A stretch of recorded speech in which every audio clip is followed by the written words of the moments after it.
Hello. So in this video, we're going to talk about Ho Ka Kei's play Iphigenia and the Furies on Taurian Land. Ho Ka Kei, also known as Jeff Ho, I'm going to call him Ho Ka Kei, or just Ho, probably.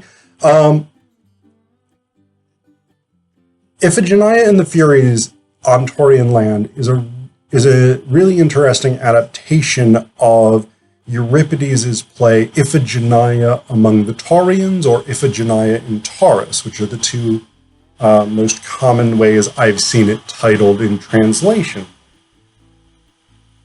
And the title that Ho has gone with, I think, signals a really interesting shift. The fact that it's Iphigenia and the Furies on Taurian Land, I think, signals a really interesting relationship to colonialism.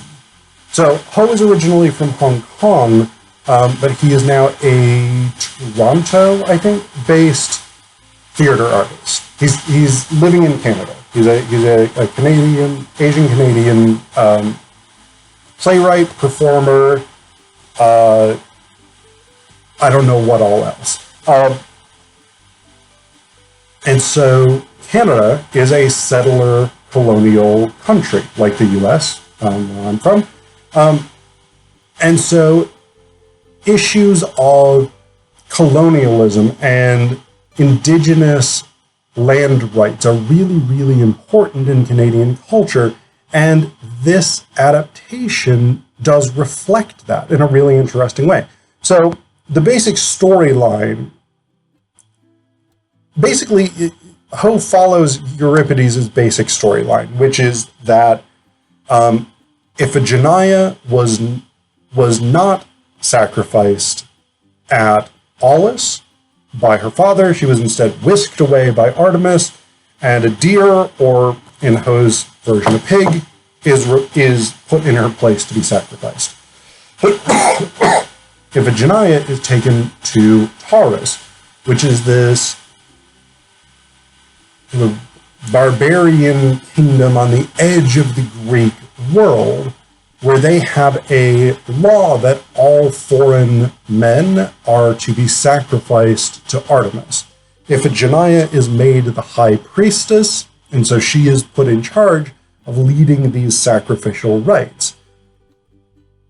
One day, her brother Orestes and his friend Pylades wash up on their shores because Orestes, who killed Clytemnestra in revenge for her killing Agamemnon, Orestes is pursued by the who basically drive him to insanity, and Apollo, who originally had told him to kill Clytemnestra, has now told Orestes that if he goes to Taurus, steals this particular statue, and brings it back to Athens, then he will be freed from the Furies. And so that's what Orestes plans to do. He and Pylades plan to sneak into the temple, steal the statue, bring it back. They are caught, they are going to be sacrificed, and then in a recognition scene that Aristotle is a really big fan of in the Poetics,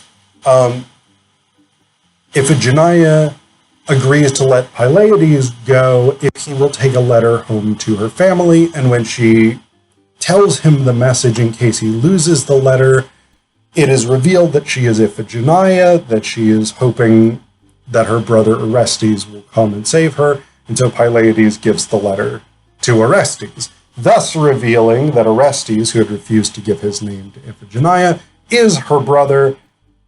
They have a reconciliation, and then Iphigenia tells the Taurians, these two dudes are polluted because Orestes murdered his mother. They've also polluted this statue. We got to take it down to the sea and wash it. You all just stay here. And the three escape. Happy ending.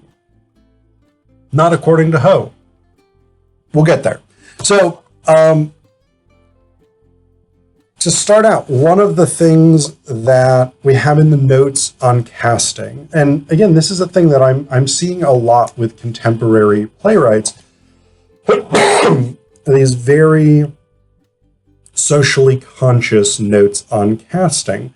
And so what Ho says in the note on casting is, the play was written and produced within a Canadian context with IBPOC actors in mind and with an Indigenous chorus member. When casting for this play, please use due diligence and care in reflecting the conversations around indigeneity, race, colonialism, and cycles of trauma within your own communities. The cast must reflect this conversation within your own political and geographical contexts. So, again, the idea that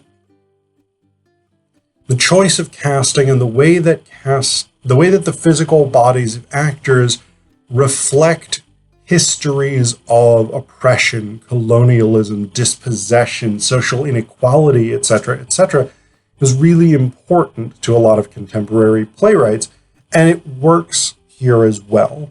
And one of the ways in which we have this very clear, I would say very clear, connection to First Nations performance tradition with the character of the chorus is in the prologue to this play, which, as far as I can tell, is a silent prologue. As far as I can tell, this is just performed because all that we have seems to be stage directions, which are in this text listed along the right-hand margin of the page, whereas dialogue is listed along the left-hand margin. So the prologue is this very ritualized acknowledgement and connection to place and ancestry and the history of place. And so that's really interesting, because on the one hand, that very much draws on First Nations performance traditions, which tend to incorporate a lot of ritualized performance, dance, singing, or chanting.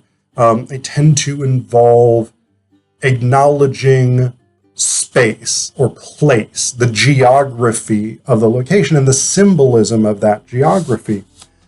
But the connection to ancestors part is a really interesting, I would say, addition, because I've written and published about First Nations theater, but I'm not an expert on it. To the best of my knowledge, ancestor worship is not a huge component of most First Nations, Native American, Inuit, and Métis cultures.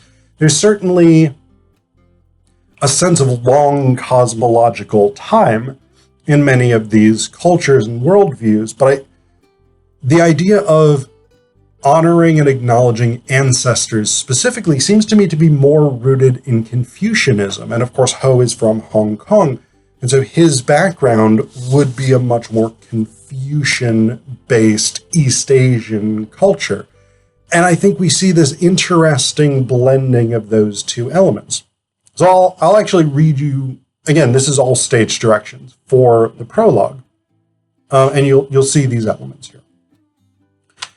Chorus enters and regards the playing space. The audience, the ceiling, the floor, the walls, finds a center.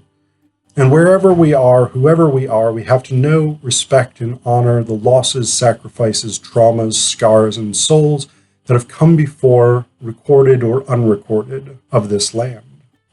We must pay respect to our ancestors, and even across cultures, we have to face facts of the colonial terrors perpetuated and that continue to be perpetuated on this land.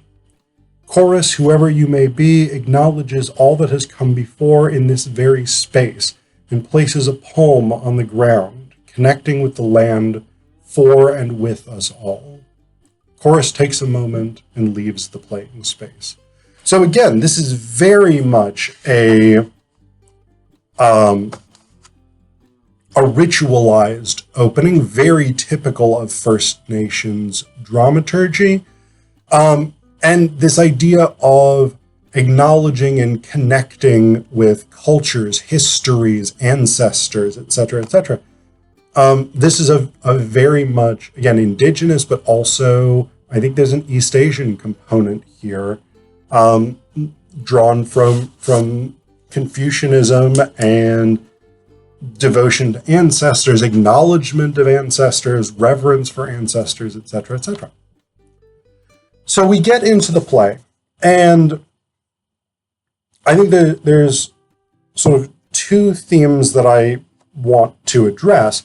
One is the role of homophobia, because in this so in Euripides, Orestes and Pylades are best friends. Like, they are devoted to one another. Yeah, that's fine as far as it goes. Quite probably, if they were historical figures, which they likely weren't, quite likely they would have been lovers. Just because the way that ancient Greek culture worked and the way that in ancient Greece men formed bonds with one another very often included sexual activity. In Ho's version of the play, they're just overtly and straight up lovers. Like, they are all over each other periodically.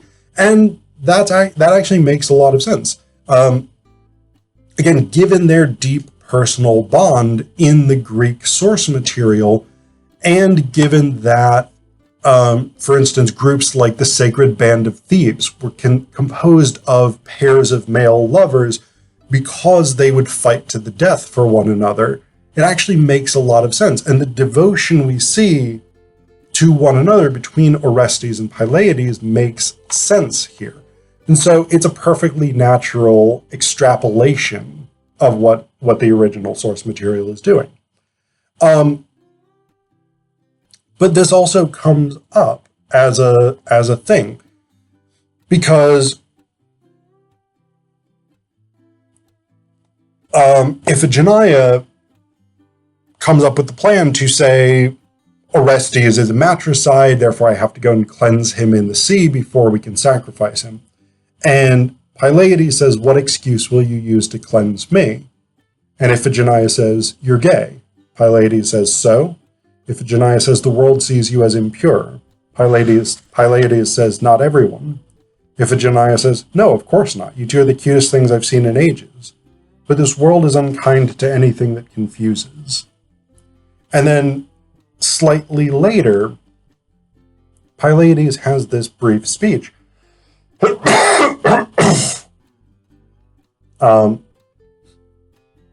Because Iphigenia says, we'll say your blood is impure to offer the goddess. And Pylades says, sure, I'm used to it. My grandma needed blood. I offered to donate, seeing how we share the same blood type. The hospital says no, because I get fucked up the ass. So grandma got blood from a stranger instead. How odd to think a stranger would be more fitting for a family's need for blood simply because I love who I love. And so there is this element here of acknowledging the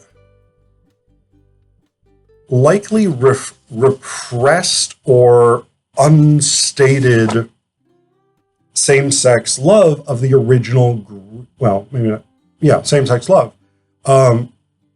Emotional love at the very least, if not also physical love, of the original source material, and sort of bringing that to the fore, and of course putting that into contemporary context, because even to today, there are issues where blood banks and things like this are reluctant, if not outright unwilling, to take blood donations from LGBT people, partially because of ongoing stigmas around AIDS and things like this. So we have that element here. But the bigger element, the thing that really makes, for me at least, really makes Iphigenia and the Furies on Taurian Land a fascinating play, is this direct post-colonial commentary and analysis on Iphigenia Among the Taurians. We get this really starting from very early in the play. Iphigenia, when she is explaining to the audience the background of this whole story, and that's actually a really important thing in this play, because Iphigenia Among the Taurians is not a play that a lot of people know necessarily. It's not something like Antigone or Oedipus the King, where you could reasonably assume people are going to know something about the story. This is one of the lesser produced today Greek tragedies. And so during this background explanation of what's going on, Iphigenia says that Artemis dropped her off with the Taurians. We used to call them the barbarians. Our textbooks called them tribal. All those names we use to strip humans from being humans. And this becomes really, really apparent toward the end of the play, because about 13 pages from the end, we have this moment where the play breaks. And basically the chorus, who is supposed to just get tricked and have the statue stolen, and that's the happy ending. The chorus says, "Stop lying to me." The chorus is aware that what they are doing is dishonest, and that what they are engaged in basically is a colonialist project, that the theft of this statue, even if Apollo ordered it, is nonetheless the taking of a Taurian cultural treasure, something that belongs to the Taurians, and that the Greeks don't really have a right to. And one of the things that the chorus says is,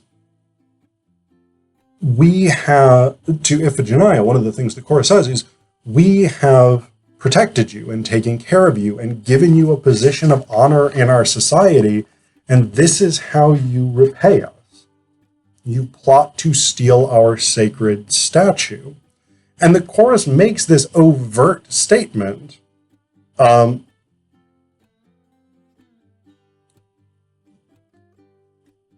basically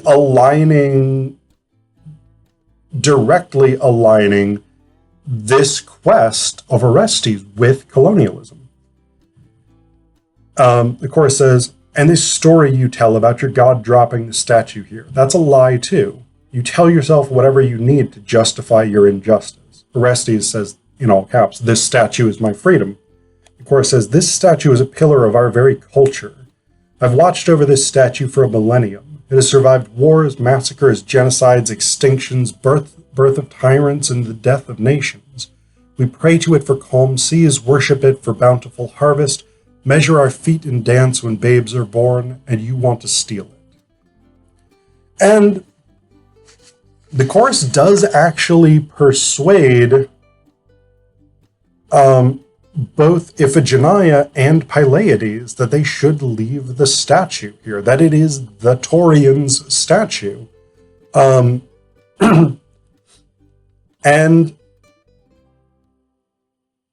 the chorus makes the ethical argument that it doesn't matter that in the original story, that in the Euripides, the Greeks take the statue. It doesn't matter.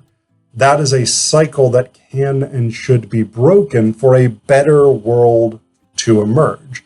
And so I think it's a really, really powerful ethical stance.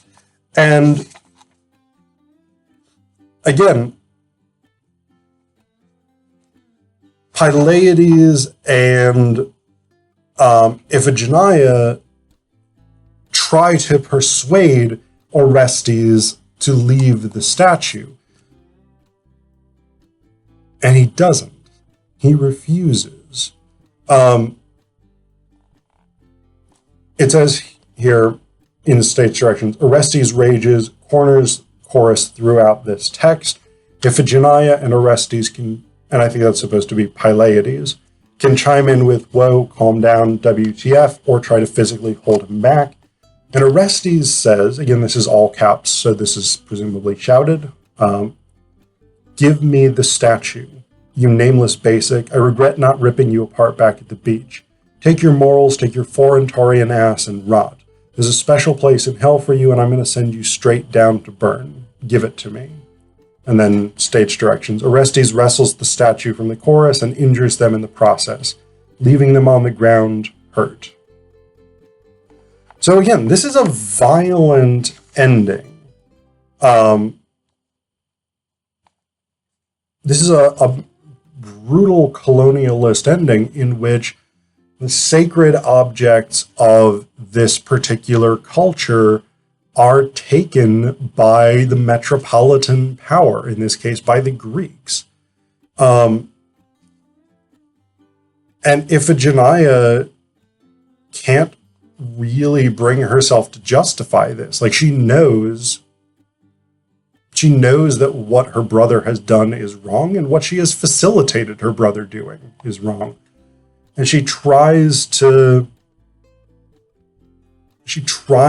excuse it. She says, I'm sure you'll find some other statue or rock or tree or whatever to worship.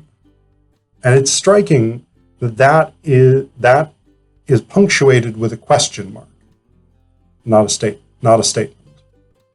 That is, I am venturing something I know to be wrong because I know what's happened here is wrong. And then the final scene, the chorus is left alone on the stage, and the chorus says, how disappointing, how typical, how completely, utterly, wholly typical. The same cycle, the same crime, the same heroes, the same story. And then the chorus, it says here, the chorus sustains this for as long as possible, or for as long as inhumanly possible, and within the limits of bearability. This must increase in tempo until it's racing by the end. It grows into a giant roar. And it's the repetition of over and over and over and over and over and over and over and over and over and over and over and over. And I'm not going to do it more than that, but